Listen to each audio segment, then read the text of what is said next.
A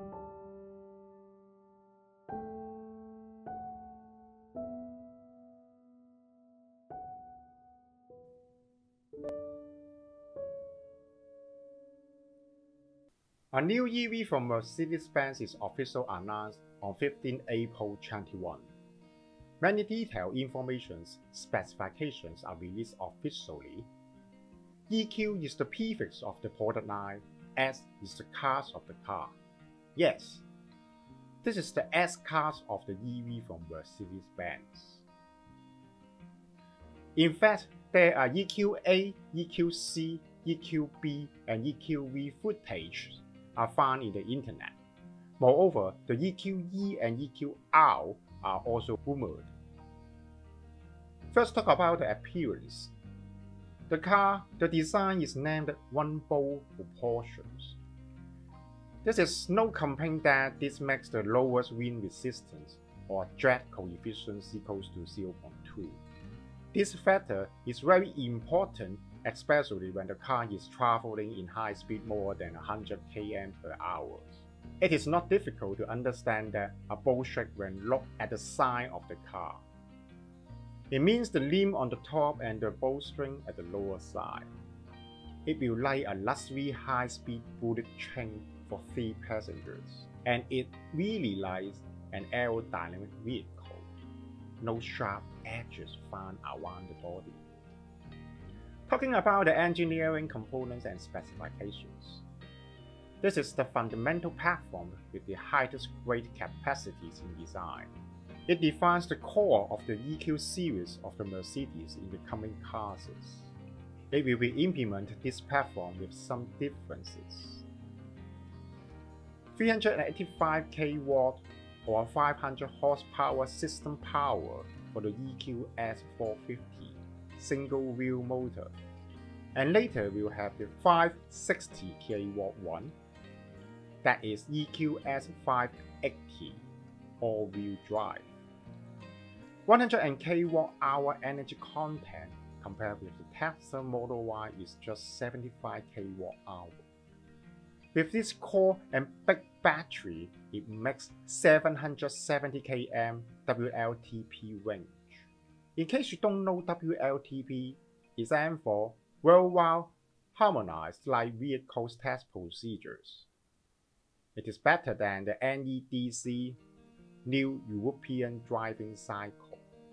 New blade battery can be flexibly assembled to different sizes of energy content for other coming models like EQA, EQC, or a bigger size for EQV for heavy loading delivery. A guarantee of 10 years or 250 km of battery life. Jet coefficients 0.2, fan for the bold design car exterior. 300 km range in 15 minutes charging. That's a very fast charging speed. Of course, it should be rated with 200 kW fast charging stations. Level 3 self-driving. It means conditional automations. MBUX Hyperscreen, I guess it stands for Mercedes-Benz User Experience. As told, is 141 cm or 56 inch long with auto dim bright control based on the environment. And the back-end car computing power has 8 CPUs, 24 GB RAM with 46.4 GB/s memory bandwidth. AI detect driver next move. This is good for planning long trips and next charging stop with the calculations of weather, road traffic, and the power consumptions. The calculations can be customer request. For example, that can keep 15% power when destinations are wider. Automated emergency braking. Avoidance assistance that work with pedestrians and bicyclists.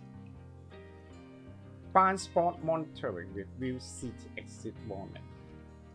Cause traffic alert.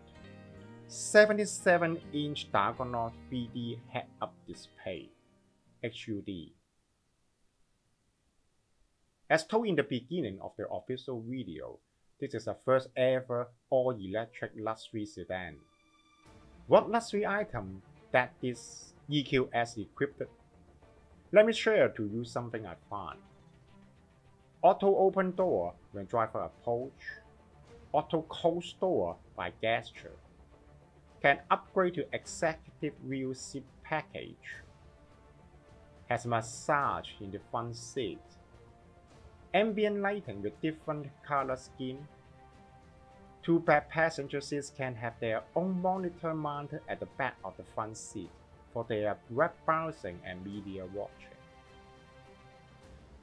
Voice assistant that can use voice command control some car functions.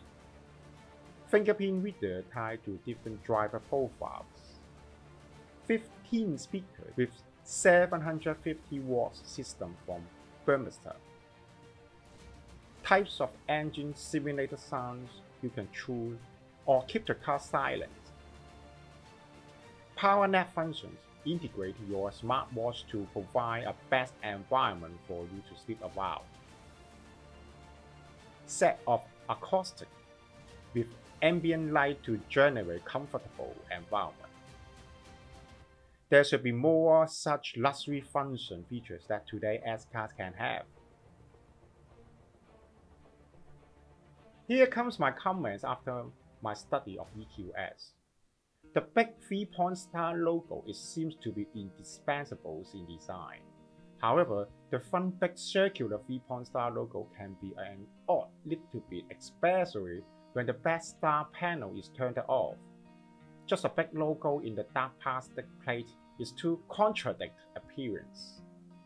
Can it be the smaller circular size? Or can this be a low profile one, not white color under black?